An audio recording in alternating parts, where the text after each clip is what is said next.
नमस्कार, मैं हूं रत्ना और आप देख रहे हैं सी न्यूज़ भारत। आइए रुकते इस खास खबर की ओर। आज पूरे देश में अंतर्राष्ट्रीय महिला दिवस धूमधाम से मनाया जा रहा है, जहां आज 8 मार्च को अंतर्राष्ट्रीय महिला दिवस के अवसर पर महिलाओं के अधिकारों, समानता, समाज में उनके योगदान को सम्मानित किया जाता है।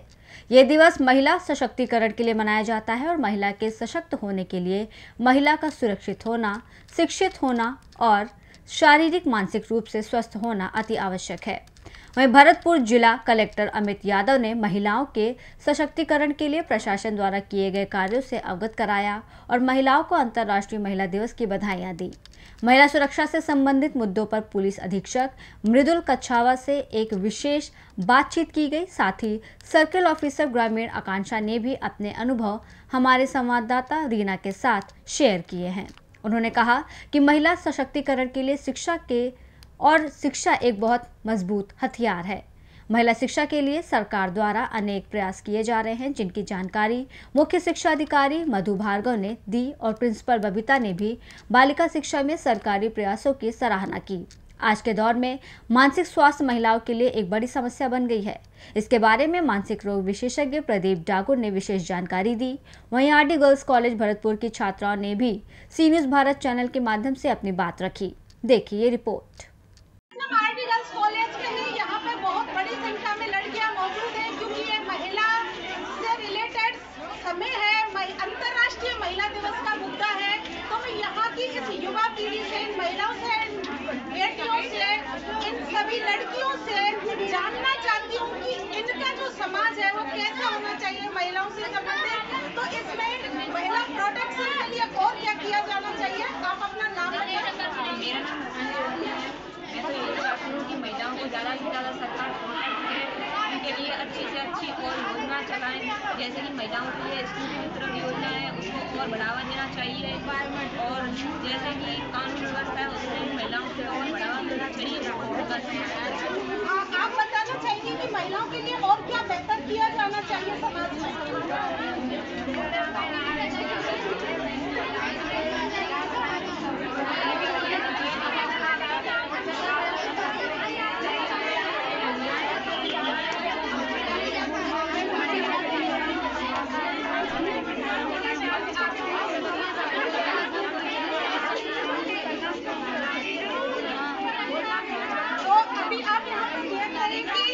बहुत बड़ी संख्या में उत्साहित है लड़कियां अपनी आवाज रखने के लिए। बताएं आप क्या कहना चाहेंगे?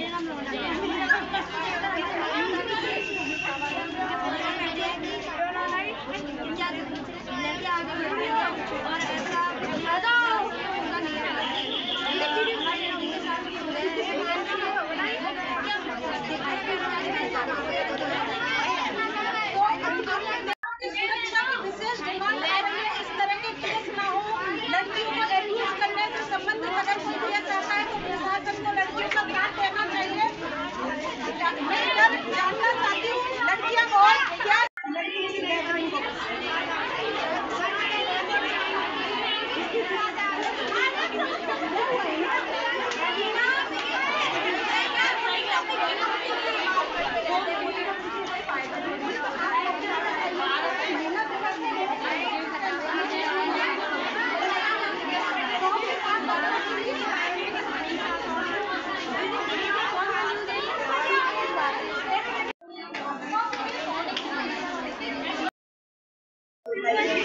ऊपर से उनके ऊपर फैमिली प्रेशर होता है। फैमिली बोलती है कि तुम पढ़ाई करो, अपना कुछ करो, तुम शादी करवा देते हैं। लास्ट ऑप्शन होता है या शादी करो या फिर तुम्हारी शादी करवा देते हैं।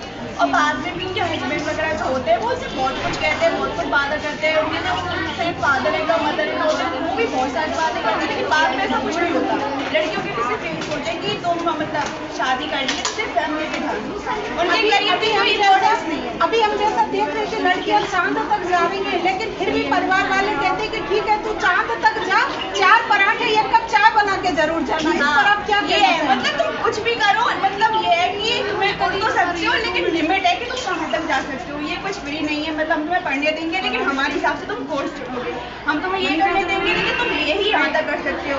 अब ये ज़्यादा केसेस होते हैं, मतलब हमारी जो करियर के लिए बाहर नहीं जा पाए। जैसे हम यहाँ से अपनी भरतपुर सिटी से तो नहीं पे पढ़ सकते हैं, बाहर जाने के लिए प्रोटेक्शन वगैरह की, और इसके अंदर मतलब सिक्योरिटी नहीं होती है वहाँ की। तो महिलाओं को सुरक्षा के साथ शासन सपोर्ट करे, जिससे कि वो अपने करियर की ऊंची उड़ान उठ सके, उनके पंखों को मजबूती मिल सके। सरकार भी करे और सोसाइटी भी करे, उनको समझना चाहिए, क्योंकि लड़कियों के लिए पहले ही बहुत स्ट्रगल होता है। बहुत से लोग कहते हैं कि कुछ नहीं होता, सब कुछ उनके पेरेंट्स डिपेंड करते हैं, सब कुछ तय कर लेते हैं, लेकिन उन पर बहुत बोझ होता है। उनको मतलब सबको ऐसा लगता है कि हाँ लड़की हंस रही है, बोल रही है, तो उसमें कुछ नहीं, उसमें बहुत प्रेशर होता है पहले से। जिस चीजें बताती नहीं है, अंदर ही अंदर घुटती रहती है, तो ये नहीं है कि कुछ जानती नहीं है, कुछ कर नहीं सकती, बहुत होता है। समाज को लड़कियों की जर्नी को आसान बनाना चाहिए, लड़कियों पर भरोसा करना चाहिए, उनके अपने करियर के और बाकी जो रास्ते हैं उन्हें आसान करने की कोशिश करनी चाहिए। लड़कियों मतलब कोई भी हो, लड़की हो या लड़का, जो करियर हो उस पर विश्वास तो करो। आजकल पेरेंट्स का ये होता है कि मतलब बच्चा जाके कुछ भी करना चाहता हो, ये नहीं, अब तो ये हो गया कि लड़कियां पढ़ाई करेंगी बस, ये हो गया कि पढ़ने दे रहे हैं, ये बहुत इंपॉर्टेंट बात है। नहीं, ये नहीं है कि और भी सारे बहुत करियर होते हैं, आप उस पर विश्वास तो करो। जब फैमिली का सपोर्ट बच्चे को मिलता है ना, तो इतनी करने की मतलब हिम्मत आती है ना, उसमें तो सोच भी नहीं सकती, वो करके दिखाता है। बिल्कुल लड़कियों को अपने करियर को चुनने की पूरी स्वतंत्रता मिलनी चाहिए, जिसका जैसा रुझान हो उस फील्ड में जाने की आज़ादी मिलनी चाहिए। ये कुछ ऐसे मुद्दे हैं जो जिनसे अभी भी लड़कियां रूबरू होती है हर दिन, जिनको फेस कर रही है। इस तरह समाज को भी अपना एक रोल निभाना चाहिए। इस सबके साथ मेरा नाम सीनूस भारत। हम अभी बात कर रहे हैं गवर्नमेंट सीनियर सेकेंडरी स्कूल की प्रिंसिपल बबीता जी से। तो बबीता जी, मैं ये जानना चाहूँगी कि आप एजुकेशन में एक बहुत लंबी जर्नी से हैं, as a principal, as a HM, बहुत सारी जिम्मेदारियां आपने निभाई हैं। तो स्कूल लेवल पर गवर्नमेंट के द्वारा महिला सशक्तिकरण के लिए क्या विशेष प्रयास किए जा रहे हैं? महिला सशक्तिकरण हेतु गवर्नमेंट ने बहुत सारी योजनाएं बालिकाओं के लिए चला रखी हैं।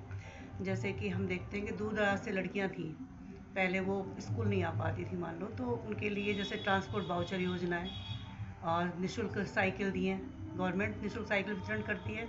इसके अलावा स्कूटी भी, जो मेरिटोरियस छात्राएं होती हैं उनको स्कूटी दी जाती है। तो इस तरह इंदिरा गांधी प्रियदर्शनी पुरस्कार योजना है, उसके अकॉर्डिंग 3 जो बच्चियां मेरिट में आती हैं हाई, तो वो विदेशों तक जा सकती हैं पढ़ाई करने के लिए। इस तरह बहुत सारी योजनाएं गवर्नमेंट के द्वारा चलाई जा रही हैं, जिससे कि किसी भी रूप में कोई भी बाधा उन बालिकाओं को आगे एजुकेशन लेने से नहीं रोक सके। तो अभी क्योंकि आपका कार्य क्षेत्र एजुकेशन है, तो मैं ये जानना चाहूँगी कि महिला सशक्तिकरण में शिक्षा का कितना योगदान है? महिला सशक्तिकरण के लिए शिक्षा का तो बहुत बड़ा योगदान है। तो शिक्षा एक हथियार है जो किसी भी समाज की सोच को बदल सकती है, तो उसमें महिलाएं भी शामिल हैं।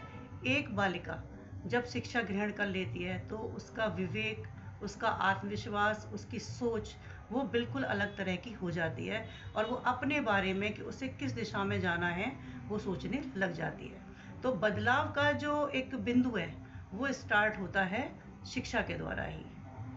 तो इस शिक्षा के योगदान में समाज का कोई क्या रोल रहता है? आपने समाज के बारे में थोड़ा बताएं।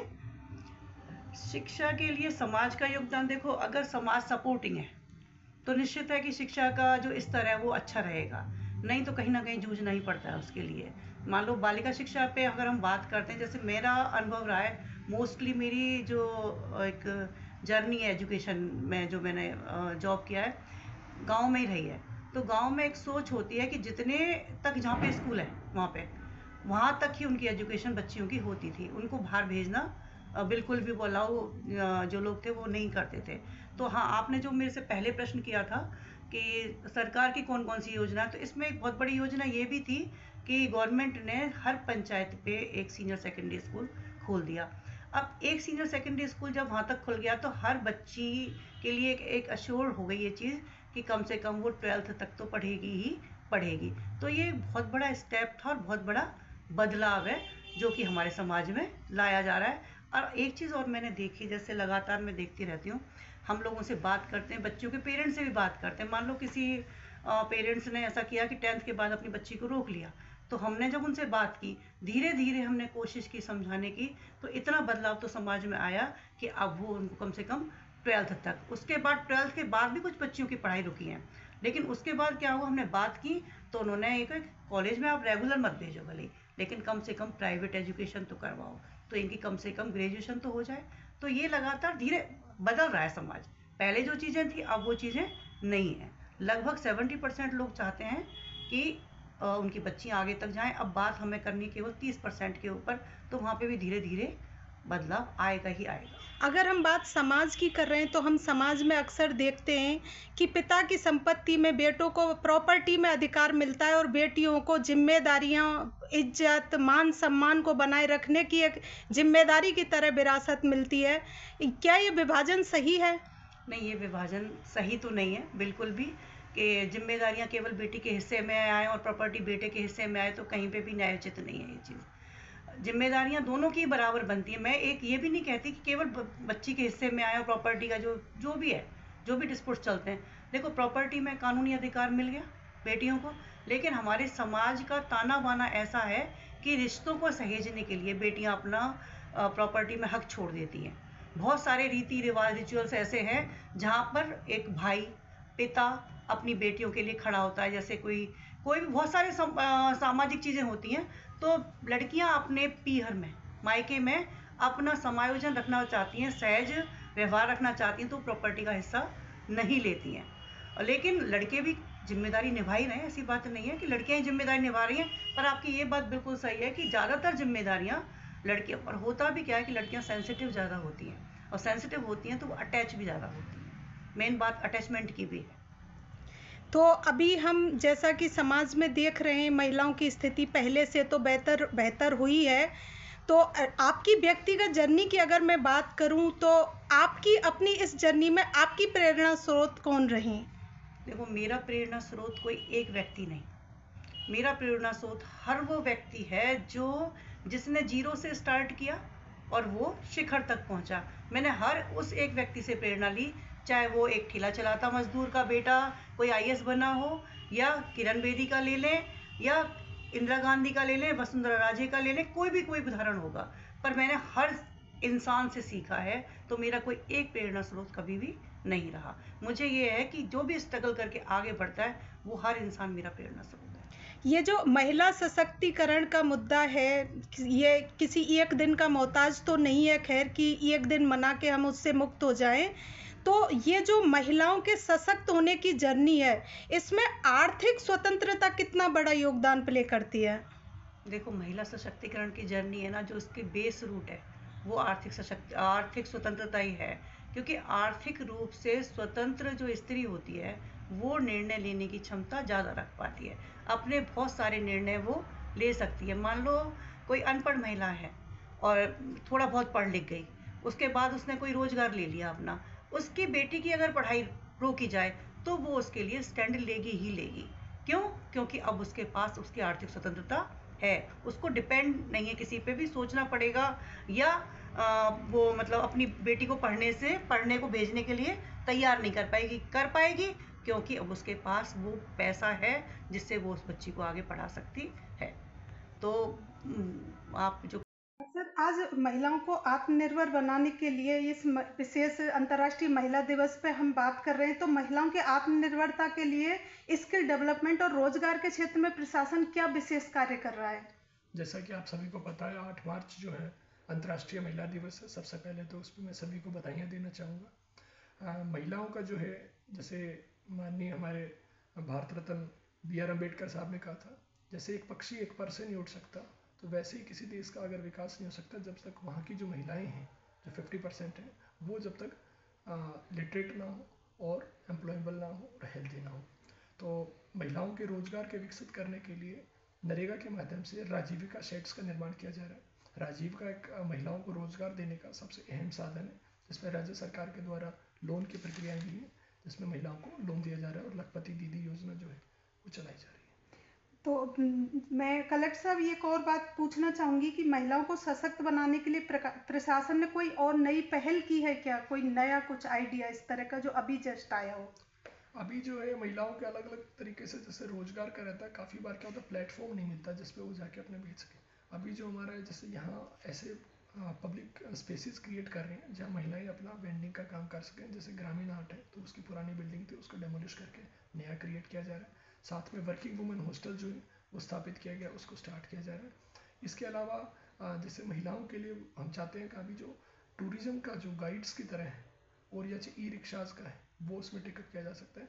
सेकंड, MRF जो है सुविधाएं, जो प्रत्येक गांव में कचरा संग्रहण क्षेत्र हैं, तो उनमें राजीविका की महिलाओं को हम एंगेज कर रही हैं, ताकि वो महिलाएं, क्योंकि कचरा प्रबंधन में काफ़ी अहम रोल निभा सकती है और लोगों को जागरूकता भी कर सकते हैं, जिससे जो हमारा स्वच्छ भारत का जो मिशन है और स्वच्छ भरतपुर का मिशन है उसको हम अचीव कर सकें। जी, तो कलेक्टर साहब, एक और बात है कि महिलाओं के प्रति समाज की सोच बदलने के लिए प्रशासन क्या कोई जागरूकता अभियान या इस तरह के कार्यक्रम भी चला रहा है कि समाज की सोच में भी थोड़ा परिवर्तन आए?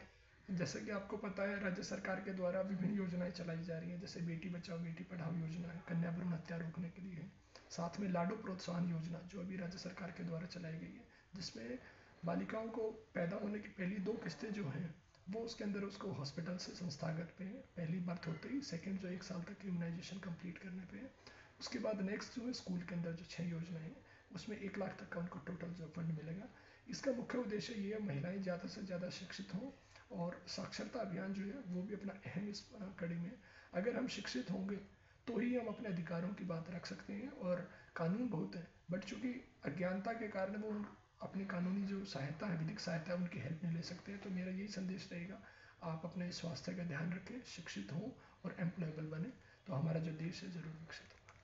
तो सर, ये अंतर्राष्ट्रीय महिला दिवस के अवसर पर महिलाओं के लिए अगर कोई एक संदेश आप देना चाहें जो जिसके लिए अकॉर्डिंग वो अपने अधिकारों के प्रति जागरूक हो, आत्मनिर्भर बने, तो क्या संदेश देना चाहेंगे? मैं यही, नॉलेज इज पावर, तो आप नॉलेजफुल होंगे तो जरूर पावरफुल होंगे और सशक्त। Thank you sir. आज अंतर्राष्ट्रीय महिला दिवस के अवसर पर मैं इस समय एसपी भरतपुर मृदुल कछवाहा जी से बात कर रही हूँ। तो मैं एसपी साहब जानना चाहती हूँ कि महिला सुरक्षा को लेकर भरतपुर पुलिस ने अब तक कौन कौन से महत्वपूर्ण कदम उठाए हैं? देखिए, राज्य सरकार की मंशा के अनुरूप और पुलिस मुख्यालय की जो प्राथमिकताएं हैं, उन सभी प्राथमिकताओं को और मंशाओं को देखते हुए लगातार महिलाओं और बच्चियों के विरुद्ध जो अपराध होते हैं उनकी रोकथाम के लिए, कि वो अपराध न हों, उनकी रोकथाम के लिए सर्वप्रथम बहुत सारे जागरूकता अभियान विभिन्न स्कूल, कॉलेजेस, अन्य संस्थानों में जिला पुलिस द्वारा लगातार संचालित किए जाते हैं। साथ ही साथ आत्मरक्षा प्रशिक्षण शिविर, वो भी स्थानीय पुलिस द्वारा, हमारी महिला कांस्टेबल्स हैं उनके द्वारा इन स्कूल्स, कॉलेजेस में चलाए जाते हैं, जिससे कि हमारी महिलाएं, बच्चियां, बहनें, माताएं सभी सक्षम हो सकें आत्मरक्षा के लिए। ये तो पार्ट हुआ कि जिसमें किसी भी प्रकार का अपराध न हो और किसी प्रकार की अवांछनीय परिस्थिति में वो स्वयं निपटने में सक्षम हो। इसके अलावा जो राजस्थान पुलिस का राजकॉप ऐप है, उस पे एक हेल्प फीचर अभी रिसेंटली नया जारी किया गया है। कोई भी बहन, माता किसी भी विषम परिस्थिति में अपने आप को पाएँ, राजकॉप ऐप के हेल्प मी फीचर के द्वारा जो है वो हमारे कमांड एंड कंट्रोल रूम को नोटिफाई कर सकते हैं। सर, जो रात्रि का में जो महिलाएं ट्रेवल करती हैं, ये उनके लिए बहुत ही उपयोगी हो सकता है। निश्चित तौर पे जो कामकाजी महिलाएं हैं और जो स्कूल या कॉलेज जाने वाली बच्चियां हैं, चाहे कोई किसी भी क्षेत्र में जो महिलाएं और माताएं बहनें हमारी हैं, वो इस राजकॉप ऐप को ज़्यादा से ज़्यादा इस्तेमाल करें और इसके जो नीड हेल्प फीचर का जो प्रयोग है उसको करें। तत्काल ही अभय कमांड कंट्रोल पर लोकेशन और सूचना जाती है और तत्काल पुलिस रिस्पॉन्ड करती है। उसमें रिस्पॉन्स टाइम हमारा काफ़ी अच्छा है और हाल ही में प्रदेश में आपने देखा होगा इसके काफ़ी सारे सकारात्मक रिजल्ट जो हैं सामने आए। तो सर, ये जो महिला हेल्पलाइन नंबर हैं, तो भरतपुर में इनका कितना उपयोग हो रहा है और क्या यहाँ महिलाएं इन नंबरों को लेकर अवेयर हैं, शिकायतें आती हैं? जो हमारे कम्युनिटी लाइजन का एक हिस्सा है सुरक्षा सखियाँ, और स्थानीय जो हमारे थाने हैं जो कि एक केंद्र बिंदु होते हैं आमजन के बीच में और पुलिसिंग के बीच में एक केंद्र बिंदु का काम करते हैं, उनके द्वारा नित्य निरंतर एक जागरूकता अभियान में इन सभी नई गतिविधियों के बारे में उनको लाभान्वित किया जाता है, उनको जागरूक किया जाता है। राजकॉप ऐप का जो फीचर है उसके बारे में मीडिया के द्वारा हमने भी सभी को जागरूक किया था। फिलहाल इसका प्रयोग जितना होना चाहिए उतना नहीं है, इसीलिए आपके चैनल के मार्फत भी मैं सभी से आह्वान करूंगा, सभी को मोटिवेट करूंगा कि आप इस ऐप का प्रयोग करें ना केवल महिला, कोई भी व्यक्ति इसका इस्तेमाल कर सकता है। उसकी जो खुद की व्यक्ति की लोकेशन होती है वो कंट्रोल रूम पे जाती है और उसको पुलिस को आसानी होती है रिस्पॉन्ड करने में। सर, ये जो सोशल मीडिया पे कई बार महिलाओं के साथ कुछ इस तरह की घटनाएं होती हैं, जैसे अभी बीते समय में माननीय विधायक रितु बनावत जी ने भी इस तरह की एक शिकायत दी थी पुलिस प्रशासन को, तो ऐसी स्थिति में महिला क्या करे और पुलिस प्रशासन कैसे महिलाओं की मदद कर सकता है? देखिए, सोशल मीडिया अपने आप में एक बहुत बड़ा प्लेटफॉर्म है और किसी भी प्लेटफॉर्म को इस्तेमाल करने से पहले उसके नियम कानूनों की जानकारी हमको होनी चाहिए, डूज एंड डोंट्स की जानकारी हमको होनी चाहिए और क्या गतिविधि हमें उस पर करनी है। और हमारी प्रोफाइल, यदि कोई भी माता और बहन कोई प्रोफाइल उस पर बना रहे हैं तो अपनी प्रोफाइल को कैसे अवांछनीय तत्वों से सिक्योर रखना है, अपनी प्रोफाइल फोटोग्राफ को या अन्य जो भी चीज़ें उस पर हम लोग पोस्ट करते हैं उनको अवांछनीय तत्वों से किस प्रकार से सिक्योर रखना है, पहली तो हमारी स्वयं की जिम्मेदारी है।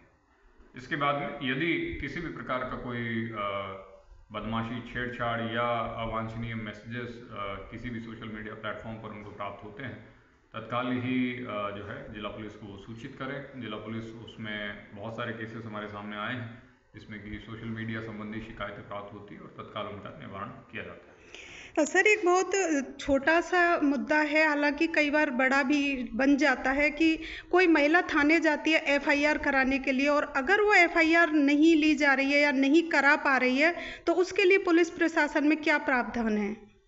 देखिए, वैसे हमारे सभी थाने सेंसिटाइज्ड हैं कि महिलाओं तथा बच्चियों के विरुद्ध किसी भी प्रकार का अपराध हो, शीघ्र उस अपराध का पंजीकरण किया जाए, एफआईआर दर्ज की जाए और अग्रिम विधिक कार्रवाई जो है वो तत्काल की जाए। इसी उद्देश्य से समस्त थानों पर एक महिला डेस्क को भी स्थापित किया गया है और प्रायोरिटी पे किसी न किसी महिला कांस्टेबल द्वारा उनकी जो रिपोर्ट है वो लिखी जाती है, सुनी जाती है और उस पर अग्रिम विधिक कार्रवाई की जाती है। यदि किसी कारणवश थाने पर जो है वांछनीय सहयोग नहीं मिल रहा है तो उच्चाधिकारी के रूप में डिप्टी एसपी, सीओ सर्किल के, एडिशनल एसपी सेक्टर के और मैं खुद, यहाँ पर सभी लोग अधिकारी मौजूद हैं। एडिशनल एसपी सीकाओ यानी कि जो महिला सेल एडिशनल एसपी हैं, सीओ हैं, वो भी अलग से सरकार ने और पुलिस मुख्यालय ने यहाँ पर पदस्थापित किए हुए हैं, तो किसी भी प्लेटफॉर्म से वो अपनी मदद मांगते हैं। तो आज अंतर्राष्ट्रीय महिला दिवस के अवसर पर सर, आप भरतपुर की महिलाओं को सुरक्षा और आत्मनिर्भरता के लिए क्या संदेश देना चाहेंगे? इस अंतर्राष्ट्रीय महिला दिवस पर सर्वप्रथम मैं स्वयं व्यक्तिगत रूप से अपनी तरफ से और जिला पुलिस भरतपुर की तरफ से हमारी सभी माताओं बहनों को इस महिला दिवस की बधाई और शुभकामनाएं देना चाहूँगा और स्वयं आत्मनिर्भर और सशक्त बने, शारीरिक रूप से मजबूती हो, आप आत्मरक्षा में कौशल प्राप्त करें और उसकी प्रैक्टिस लगातार करें। साथ ही साथ अपने आप को एक इंडिपेंडेंट, सक्षम महिला के तौर पर समाज का हिस्सा बनाएं। महिलाएं हमारे समाज का एक महत्वपूर्ण अंग है। सभी जानते हैं कि उनके सहयोग के बिना कुछ भी चीज़ संभव नहीं है, तो जितना सशक्त हमारे समाज की महिलाएं होंगी उतना ही समाज आगे बढ़ेगा। Thank you sir. सर, अंतर्राष्ट्रीय महिला दिवस के अवसर पर महिलाओं के लिए क्या संदेश देना चाहेंगे? सर्वप्रथम तो मैं अंतर्राष्ट्रीय महिला दिवस पर महिलाओं को शुभकामनाएं देना चाहूँगा। आधी आबादी जो विश्व की है, पूजनीय आबादी, जो कि हमारी जन्मदाता से लेके रक्षाकर्ता सब कुछ है और इनके सहयोग से ही हर वर्ग ऊपर उठता है। मैं यहाँ यह भी कहना चाहूँगा कि आज धीरे धीरे जिस तरह से इनकी भागीदारी हर क्षेत्र में, चाहे वो रोजगार का क्षेत्र हो, चाहे कोई इकॉनमी का क्षेत्र हो, चाहे समाज सेवा का क्षेत्र हो, इसमें जो बढ़ोतरी होगी उससे मैं समझता हूँ कि पूरे समाज का उत्थान होगा और जैसे वो कहते हैं कि बेटी पढ़ेगी या बेटी बढ़ेगी तो जग बढ़ेगा, ये यथार्थ और चिंतार्थ है। धन्यवाद। अभी हमारे साथ मौजूद हैं भरतपुर से मानसिक मनोरोग विशेषज्ञ प्रदीप डागुर जी। डॉक्टर साहब, मैं आपसे जानना चाहूँगी, अंतर्राष्ट्रीय महिला दिवस के अवसर पर महिलाओं से संबंधित ये जो बहुत सारी समस्याएं मेंटल हेल्थ को लेकर आती हैं कि आजकल की महिलाएं स्ट्रेस, डिप्रेशन, एंजाइटी जैसी मानसिक बीमारियों को बहुत आयत में फेस कर रही हैं, तो इससे निपटने के लिए आप उन्हें क्या सुझाव देना चाहेंगे? धन्यवाद रीना जी। विश्व अंतर्राष्ट्रीय महिला दिवस पर मेरी आप सभी को और सभी पूरे संसार की महिलाओं को बहुत बहुत शुभकामनाएं। और एक मानसिक रोग विशेषज्ञ होने के नाते हमारा डेली बहुत सारी महिलाओं की समस्याओं से रूबरू होने का मौका मिलता है। वास्तव में आपने सही कहा, महिलाओं की मानसिक समस्याएं काफ़ी तेज़ी से बढ़ती जा रही हैं। एक आंकड़ा मैं अगर बताऊं तो नीलसन ने सर्वे किया था, लगभग 15 साल पुराना सर्वे पढ़ रहा था मैं, तो हमारे देश की हालत काफ़ी ख़राब है। उसका आंकड़ा था, उसका कहना था कि हमारे देश की 88% महिलाएं महिला होने से खुश नहीं हैं। बाकी और देशों के आंकड़े थोड़े अच्छे हैं, जैसे अमेरिका की बात करें तो वहाँ पर लगभग 54% महिलाएं महिला होने से खुश नहीं थी। लंदन का भी लगभग यही मामला था, 53-54% महिलाएं वहाँ पर महिला होने से खुश नहीं थी। तो महिलाएं महिला होने से खुश नहीं हैं, इसके लिए काफ़ी हद तक महिलाएं खुद भी जिम्मेदार हैं। महिलाओं ने अपने आप को इतना डिपेंडेंट बना दिया है अपनी खुशी के लिए कि कई बार वो पति पे, कई बार वो अपने बच्चों पे, कई बार अपने माँ बाप पे, कई बार अपने दोस्तों पे, कई बार अपने साथियों पे, वर्क प्लेस पे, उन सब पे इतनी डिपेंडेंसी डेवलप कर ली है कि जब मेरे को इनसे अप्रिसिएशन मिलेगा, मेरे को इनसे तारीफ मिलेगी, ये मेरे को एक्सेप्ट करेंगे, ये मेरे बिहेवियर को एनकरेज करेंगे, अप्रिशिएट करेंगे, मेरे को अवार्ड देंगे, यानी मेरे को अच्छा महसूस कराने की जिम्मेदारी मेरी खुद की नहीं है, दूसरों की है।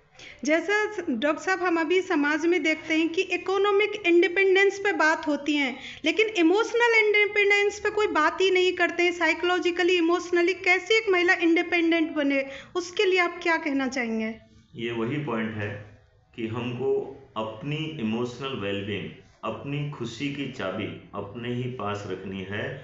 चाहे आपके घर वाले, चाहे आपके पति, चाहे आपके बच्चे, दोस्त आपसे कुछ भी कहें, कैसे भी करें, कैसे बात करें, लेकिन आपको अपनी प्रायोरिटी में रखना होगा कि भाई मेरा इमोशनल बैलेंस, मेरी मेंटल हेल्थ, मेरी पीस ऑफ माइंड, मेरी जॉय इन लाइफ, यानी जीवन की खुशी, मेरे जीवन की खुशी, मेरी शारीरिक मानसिक शांति 100% मेरी खुद की जिम्मेदारी है।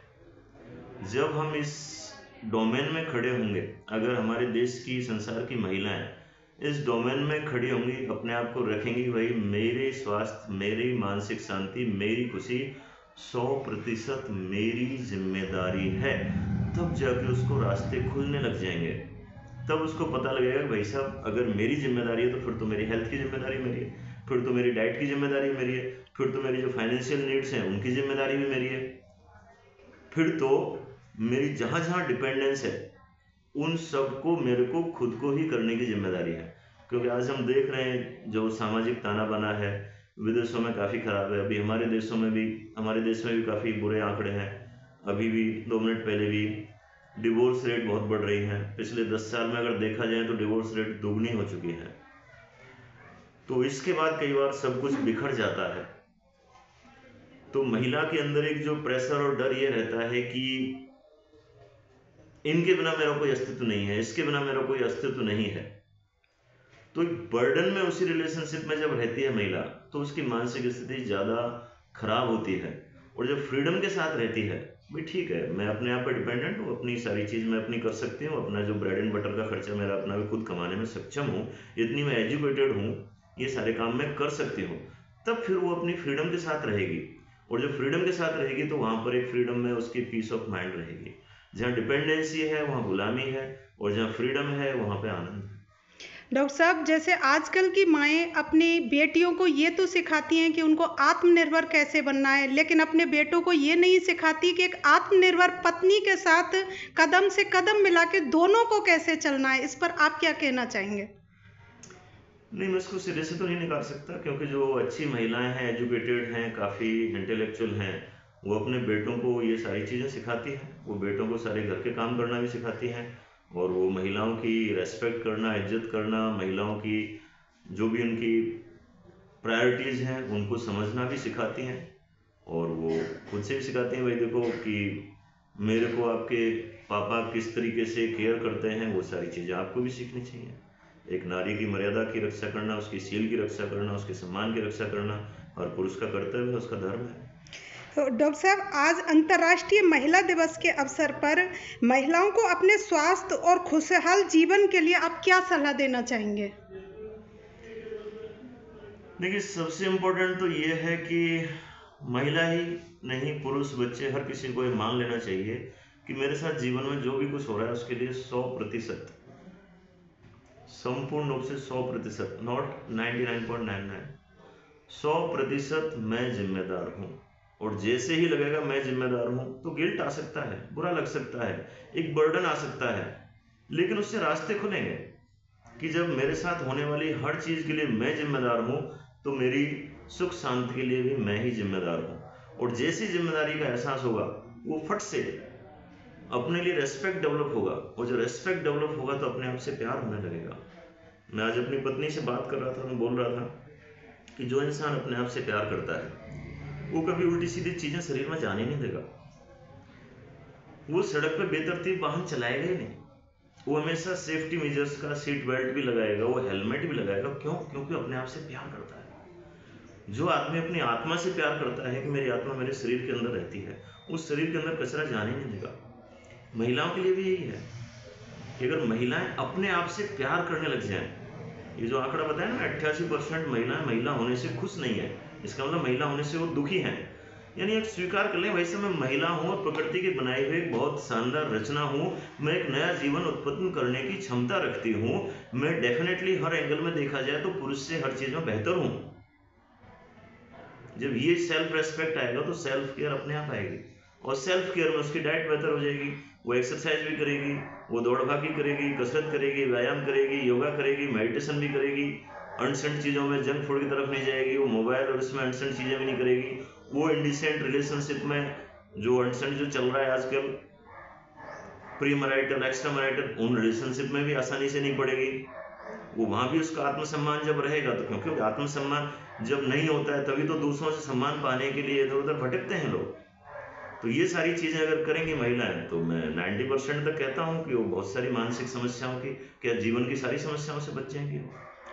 तो जैसा कि आप सुन रहे हैं, डॉक्टर साहब ने कहा कि इमोशनली इंडिपेंडेंट होना चाहिए, और सेल्फ लव वो एक चाबी है जिस चाबी से महिलाओं की खुशियों का दरवाजा खुलता है।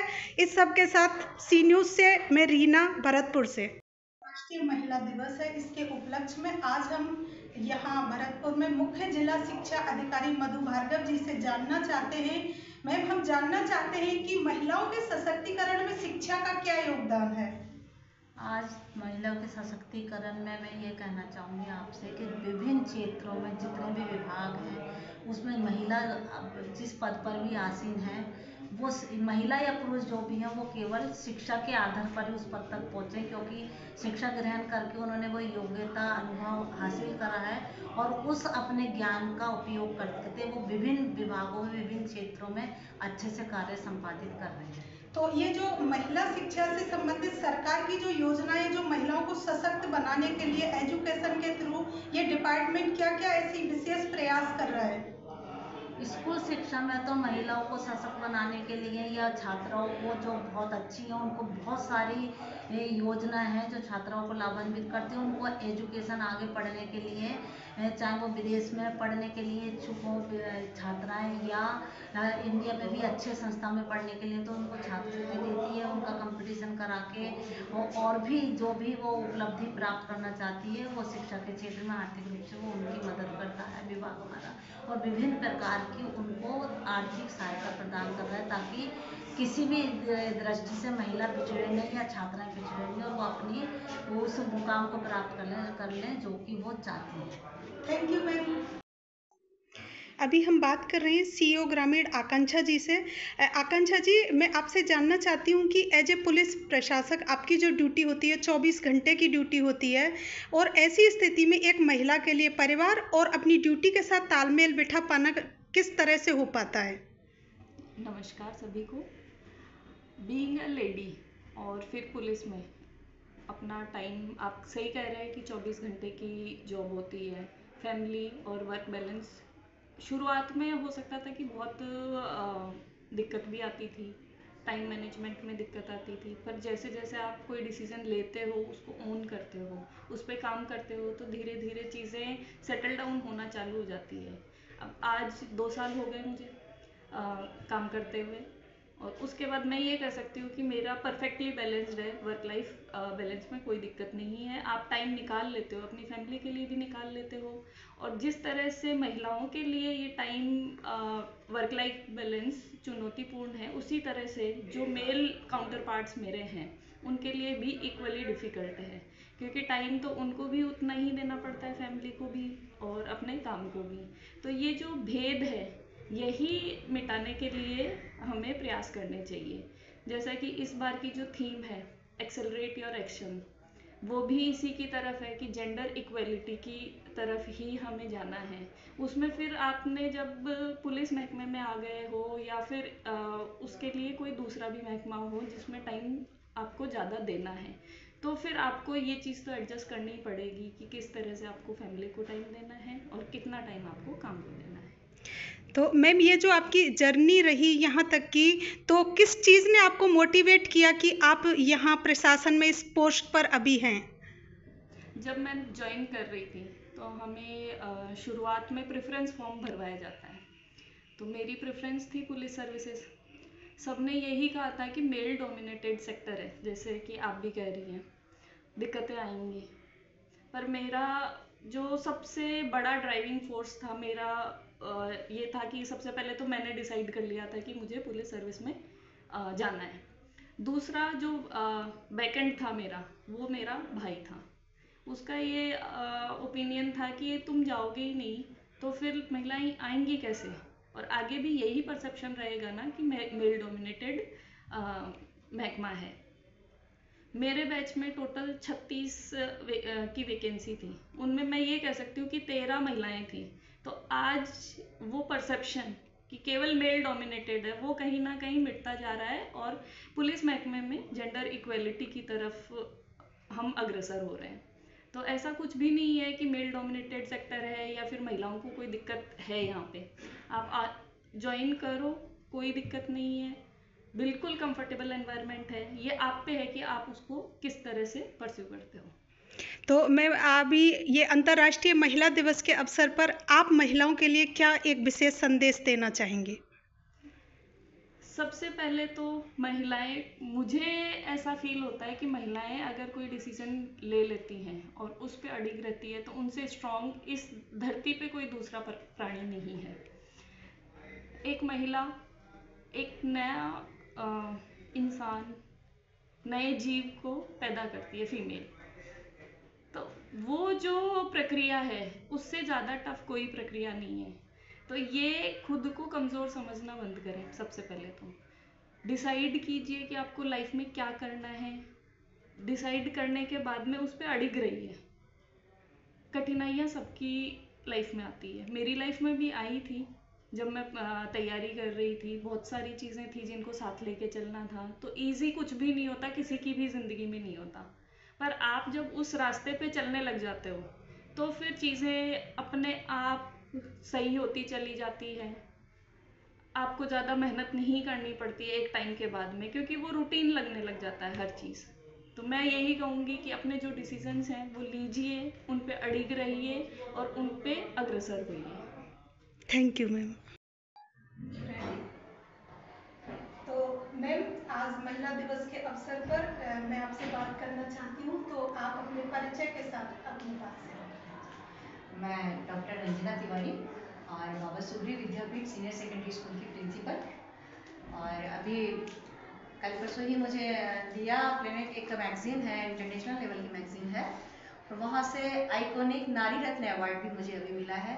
अभी थोड़े दिन पहले बेस्ट स्कूल का भी हमें अवार्ड मिला था, और चलता रहता है। 2007 से हमने स्कूल खोला है और तब से कंटिन्यू 2 बार स्टेट टॉप कर चुके हैं हम, साइंस में भी और आर्ट्स में भी, और 3 बार स्टेट मेरिट हम दे चुके हैं। 3 यानी एक 1 to 10 में 3 मेरिट एक साथ 2 बार हम दे चुके हैं, एक बार 10th में और एक बार 12th में। और कई सारी स्टेट मेरिट आपके आशीर्वाद से, बड़ों के आशीर्वाद से, बच्चों के प्यार से हम लोग लगातार अपने सिस्टम में बने हुए हैं रिजल्ट के साथ। तो मैम, क्योंकि ये महिला दिवस का अवसर है तो मैं आपसे पूछना चाहूँगी कि महिलाओं के लिए शिक्षा कितनी ज़रूरी है? महिलाओं के लिए शिक्षा उतनी ही जरूरी है जितने हमारे जीने के लिए सांस है। तो इसमें समाज का क्या योगदान रहा है? समाज का योगदान शुरू से ही रहा है और अभी भी योगदान समाज कर रहा है। महिलाओं को काफ़ी आगे बढ़ाया जा रहा है, उनको अवसर दिए जा रहे हैं, बराबर का पढ़ाई का लेवल उनको बराबर में रखा जा रहा है। जैसे पहले होता था कि लड़कों को स्कूल भेज दिया जाता था और लड़कियों से घर का काम करवाया जाता था, उन सबसे अलग हटके महिलाओं को, लड़कियों को भी आगे समाज में एजुकेशन में आगे भेजा जा रहा है, बाहर भी भेजा जा रहा है एजुकेशन के लिए। यानी जितना पैसा लड़कों पे खर्च कर रहे हैं उतना लड़कियों पे भी किया जा रहा है। तो आप वर्किंग वुमेन हैं और आइकॉनिक महिला अवार्ड से सम्मानित है, तो मैं पूछना चाहूँगी कि क्या कार्यस्थल पर महिलाओं को बराबर के अवसर मिल पा रहे हैं? जहाँ तक मैं देख पा रही हूँ बराबर के अवसर मिल पा रहे हैं। हाँ, चुनौतियाँ बहुत है, नो डाउट। समाज में अपने आप को स्थापित करने के लिए चुनौतियाँ बहुत है। अपने आप को कदम कदम पे प्रूफ करना पड़ता है, प्रूव करना पड़ता है, हर तरीके से प्रूव करना पड़ता है। अपने आप को बहुत बोर्ड लेवल पे जाना पड़ता है। यानी हमको अपने आप को, अगर हम कमज़ोर अगर कहीं हैं भी, कहीं भी अगर हम मेंटली कहीं हैं या, तो वो चीज़ हम शो कर ही नहीं पाते। हमें हर हालत में अपने आप को, हर चुनौती का सामना करने के लिए हर परिस्थिति से बोल्ड तरीके से बाहर निकलना होता है। चुनौतियाँ तो नॉर्मली हैं। तो आपको अपनी जर्नी में किन खास चुनौतियों का सामना करना पड़ा? देखिए, मुझे जो चुनौतियाँ का सामना करना पड़ा, खास करके मैं बताऊँ, समाज में जैसे अब तो सब लोग मेरे बारे में जानने लगे हैं, मेरे करेक्टर के बारे में भी सब लोग। जैसे ही मैंने शुरुआत की थी, सर के साथ कंधे से कंधा मिला के हम लोग चलते थे, तो रात के 9 भी बजते थे, 10 भी बजते थे, 8 भी बजते थे। तो कई बार लगता है कि कहीं ये करेक्टर में कहीं प्रॉब्लम तो नहीं है। कई बार शुरू में बातें भी बनती थी, लेकिन जब धीरे धीरे हम अपने आप को प्रूव करते हैं और लोग बाग हमें समझने लगते हैं, यानी हमें जब समाज को पता चलता है कि हम कैसे हैं। तो जैसे आज मुझे अभी थोड़े दिन पहले भी जैसे कोई आयरन लेडी के रूप में जानते हैं, कोई किसी तरीके बहुत बोल्ड, बेबाक, मतलब इस तरीके के जो एक तमगा जो लग जाता है, या जिस तरीके के हम होते हैं, हम अपने आप को प्रूफ समाज पे कर पाते हैं, तो फिर कोई दिक्कत नहीं आती। तो मैं ये जानना चाहूँगी कि आपकी इस जर्नी में आपकी प्रेरणा कौन रही? मेरे जो प्रेरणा है, 2 लोग मेरे प्रेरणा रहे हैं। एक तो मेरी सबसे बड़ी जो मेरी प्रेरणा है, मेरी सासू माँ। क्योंकि कहते हैं महिला महिला की टांग खींचती है, लेकिन नहीं, मेरी फैमिली में ऐसा नहीं है और अब वो समय नहीं रहा। महिला महिला का सपोर्ट करती है। और सासू माँ मेरी हैं, क्योंकि घर की जिम्मेदारियाँ उन्होंने मेरे साथ साथ बखूबी उन्होंने ज़्यादा निभाई हैं। मेरे बच्चों का पालन लालन, समय वगैरह सब उन्होंने पूरा बराबर का मुझे सपोर्ट दिया। और उससे के साथ जो मुझे सपोर्ट किया वो मेरे हस्बैंड इंजीनियर रवि शर्मा जी, जो MD हैं विद्यालय के, वो मुझे पूरा सपोर्ट करते हैं। देखिए, कहीं कुछ भी कहते हैं, अपन इंडिया है पुरुष प्रधान देश है, तो महिलाएं जब तक पति हम पे विश्वास नहीं करेगा, हम घर से बाहर नहीं निकल पाएंगे। उनका प्यार, उनका सपोर्ट, उनका विश्वास वो पहले जरूरी है, अगर हम घर से बाहर कदम निकालेंगे तो। उन्होंने मुझे बराबर का कंधे से कंधे मिलाकर साथ दिया, तो आज मैं आपके सामने मौजूद। एक हम जनरली समाज में देखते हैं कि महिलाएं चांद पर जा रही हैं, बहुत आगे तक अपनी पहचान बना रही हैं, लेकिन एक पॉपुलर सा सुनने को डायलॉग मिलता है कि ठीक है तू चांद पर चली जा, लेकिन 4 पराठे 1 कप चाय बना के जाना। इस बात में मैं थोड़ा सा, हमारी जो पेरेंट्स आते हैं, माएँ आती हैं, उनको भी मैं ये कहना चाहूँगी, देखो महिला प्रकृति से ही ऐसी बनी है। हम इसमें बराबरी का है, समाज ने हमें बराबरी का हिस्सा दिया है, लेकिन पुरुष में और महिलाओं के दिमाग और दिल दोनों ही प्रकृति ने ऊपर से अलग अलग बना के दिए। हम लोगों में जो सहनशीलता है ना, हम लोगों में जो कैप्चर करने की कैपेसिटी है ना, वो पुरुषों में नहीं होती है। जो हम लोगों में जो एक डिलीवरी का पेन जो हम बर्दाश्त कर सकते हैं ना, वो पुरुष नहीं कर सकता। तो नेचुरल सी बात है, जो हमारा, हम जहाँ से जन्म हुआ है, जहाँ हमारी जो बेसिक नीड है, जो हमारा सिस्टम है, मेरे हिसाब से वो नहीं खोना चाहिए, चलते रहना चाहिए। यानी मैं ये चाहती हूँ कि समावेश बाहर का और अंदर का, महिलाओं को अगर हम अपनी बच्चियों को बराबर समावेश देंगे ना साथ में, तो वहाँ पे कोई परेशानी नहीं होती। हमारी माँ ने, आज मैं आपके सामने बैठी हूँ, तो मेरी माँ ने कभी ये नहीं कहा कि चाय बनाना मत सीखो, या अपने हस्बैंड से मना कर देना चाय नहीं बनाना आता। क्योंकि हमारी माँ ने अपने भाई के लिए, हमारे भाई के लिए जब खाना परोस पाया, जब हमें दिक्कत नहीं आई, तो हस्बैंड को खाना परोसने में कहाँ दिक्कत आई। तो आज इस महिला दिवस के अवसर पर युवा पीढ़ी की जो महिलाएं, जो बेटियां हैं, जो लड़कियां, उनके लिए आप क्या संदेश देना चाहेंगे? मैं तो यही संदेश देना चाहती हूँ, भारतवर्ष है, इंडियंस है, हम लोग क्या है कि मैम माइंड मत करना। हम लोग क्या है ना, आधुनिकता की दौड़ में दौड़े जा रहे हैं, और हमारा जो संस्कृति है, हमारा जो समाज है, हम जो इंडियन है, उसको थोड़ा सा कहीं ना कहीं पीछे छोड़ रहे हैं। आगे बढ़ो, इंग्लिश बोलो, विदेश जाओ, चांद पे जाओ, सब जगह जाओ, लेकिन जिस मिट्टी में हम पैदा हुए हैं, जिस मिट्टी से हम जुड़े हुए हैं, जो संस्कार हमारे अंदर है, जो हमारी माँओं ने हमारे संस्कार डाले हैं, उनको मत खो। Thank you ma'am. भरतपुर से सी न्यूज़ संवाददाता रीना की रिपोर्ट। इस खास रिपोर्ट में बस इतना ही। देश और दुनिया की तमाम बड़ी खबरों के लिए देखते रहिए सी न्यूज़ भारत।